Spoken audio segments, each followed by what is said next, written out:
Vamos a ver cómo podemos hacer cálculos con el IVA en Excel. Vamos a suponer el caso en el que tenemos una base imponible de 1.500 y un porcentaje de IVA del 21%. La cuota de IVA sería igual a la base imponible multiplicada por el tipo de IVA. Si le damos a Intro, obtenemos un resultado de 315 y el importe total sería igual a la suma de la base imponible más la cuota de IVA. Le damos a Intro y obtenemos 1.815. Si nos situamos encima del tipo de IVA, tenemos que es un 21%, porque está en formato porcentaje. Si le indicamos que nos muestre con un formato general, vemos que equivale a un 0,21. Matemáticamente, un 21% es equivalente a un 0,21. De esta forma, la cuota de IVA, que es 315, se obtiene de multiplicar 1.500 por 0,21, lo que nos da el resultado de 315.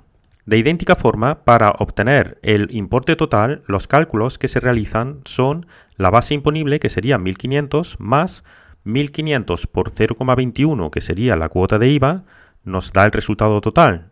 Esa ecuación equivale a la que vemos a continuación, en la que hemos sacado el factor común de 1.500 y equivale a la base imponible por 1,21. Es decir, para calcular el importe total, estamos multiplicando la base imponible por 1 más el porcentaje de IVA. Una vez que nos hemos familiarizado con los cálculos matemáticos que intervienen en los cálculos del IVA, vamos a ver cómo calculamos el IVA y el importe total de una serie de bases imponibles. Nos situamos en la primera celda del IVA y le indicamos que equivale a 1.500, que sería la base imponible, por el porcentaje de IVA. Para poder arrastrar la fórmula hacia abajo, tenemos que indicarle que el porcentaje del IVA, esta celda, sea como una referencia absoluta. Para ello nos situamos encima de C14 y le damos a la tecla F4. Vemos que nos aparecen unos signos dólar delante de la columna y de la fila, que significa que se quedarán fijos cuando arrastremos hacia abajo esta fórmula. Vamos a hacerlo y vemos que nos calcula el IVA para todas estas bases imponibles. El importe total sería la suma de ambos importes. Sumamos base imponible, sumamos la cuota del IVA y tenemos el importe total. Pero no es necesario hacer el cálculo intermedio del IVA.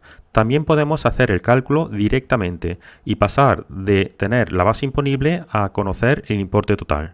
Para ello nos situamos en la celda del importe total. Le damos a igual y señalamos la base imponible y multiplicamos por 1 más el porcentaje del IVA. Cerramos paréntesis, fijamos con F4 el porcentaje del IVA y le damos a Intro. Aquí tenemos el importe total que se obtiene a partir de esta base imponible. Si arrastro hacia abajo, tenemos los demás importes. Lo bueno es que si yo aquí cambio el porcentaje del IVA, directamente me va a recalcular los importes totales. Pero también se nos puede dar el caso contrario, en el que tenemos los importes totales y queremos calcular la base imponible, es decir, el importe sin el IVA. Para ello tenemos que dividir en lugar de multiplicar. Lo que hago es situarme en la celda de la base imponible, le doy a igual, señalo el importe total y le indicamos dividir entre, abrimos paréntesis, 1 más el porcentaje del IVA. Cerramos paréntesis. De nuevo, fijamos la casilla del porcentaje del IVA con la tecla F4. Si yo ahora arrastro hacia abajo la fórmula, vemos que nos ha calculado todas las bases imponibles para esos importes totales.